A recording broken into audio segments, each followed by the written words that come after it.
Hi guys, it's Alyssa from Planet Alyssa, back with another YouTube video for you. It's a rainy day here on Planet Alyssa, and I'll just apologize in advance for my appearance if I'm looking a little red and blotchy. That's because unfortunately I came down with a case of poison ivy and it's spread to my neck and face. Lovely. Today I wanted to offer you some tips for how you can get started selling vintage on Etsy, or if you are already selling vintage on Etsy, some ideas for growing your shop, increasing your inventory without having to spend too much money. As you may know, the only initial cost in selling on Etsy is the per listing fee, which is 20 cents per item. There are fees that you pay as well once you sell an item, but you only pay that fee once the item has sold, so it comes out of the money that you would receive for it. So you can get started selling on Etsy. You can fill your shop with some inventory and get started as an Etsy seller for as little as $10. If you're a thrifty and frugal person, you probably don't like to spend a lot of money for things. I can relate. To maximize your buying power, you're going to want to look for ways that you can purchase a decent number of items without spending too much money.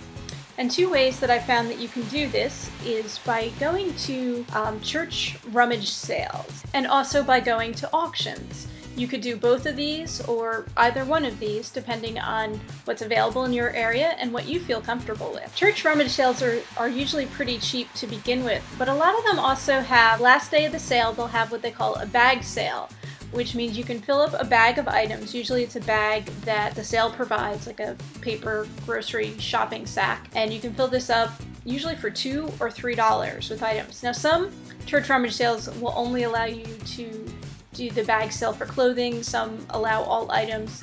You'll have to check with the different sales in your area. One difficulty with church rummage sales, at least in my part of the world, I'm in Pennsylvania, they are only usually held certain times of year. Generally the spring and the fall is when most church rummage sales are. There is one in this area that, because they hold it in the school, they only hold it in the summer, so they have two different sales over the summer. But if it's winter time by you and you have long, cold, snowy winters like we do here, then chances are you're probably not going to run into too many church rummage sales going on. You can often find out about church rummage sales by reading the local newspaper. A lot of times in the coming events section of small newspapers, they'll have church rummage sales. If you're in an area where I am, where they put out what people call a penny saver or a shopper newspaper, they're listed in there as well. You can also probably see them driving around on church signboards. Auctions are another great way to get a lot of items without spending too much money. There's a great website called auctionzip.com.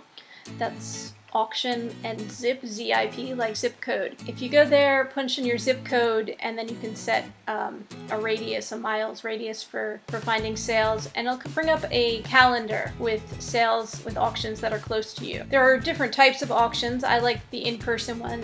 The calendar usually also brings up online auctions. And again, there's auto auctions, there's estate auctions, some that are just specific items like artwork or furniture. But generally, if you go to different estate auctions, or if it's something that's held at a smaller auction house in your area, you can pick up a lot of items for very little money. Many auctions have what they call box lots. If nobody's interested in one or more things, they'll even add to the box as the auction's going on until someone actually bids on it. Now, the really desirable items will go for more money, but there can still be a lot of valuable items that get sold in a $1 or $2 box lot. I've bought $50 worth of items easily in a single $1 auction box lot. Generally, these are smaller items that you'll have to take the time to photograph and write up listings for individually. But if you're looking for a way to start an Etsy store, this is a great way to do it for a little bit of money. And also, if you're looking to grow your store but don't have a lot of money to invest in it at the moment, it's another way to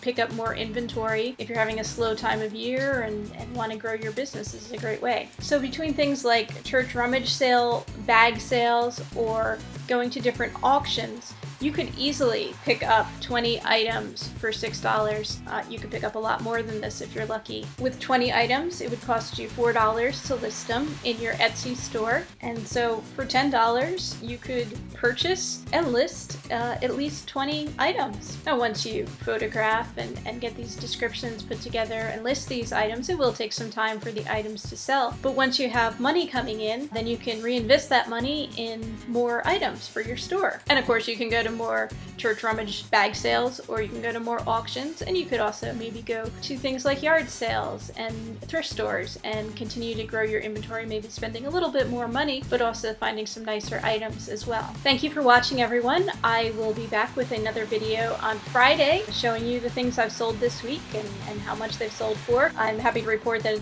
it's already a much better week than last week, which was pretty slow. So look for that on Friday. Okay, thanks for watching, everyone. Take care and happy selling.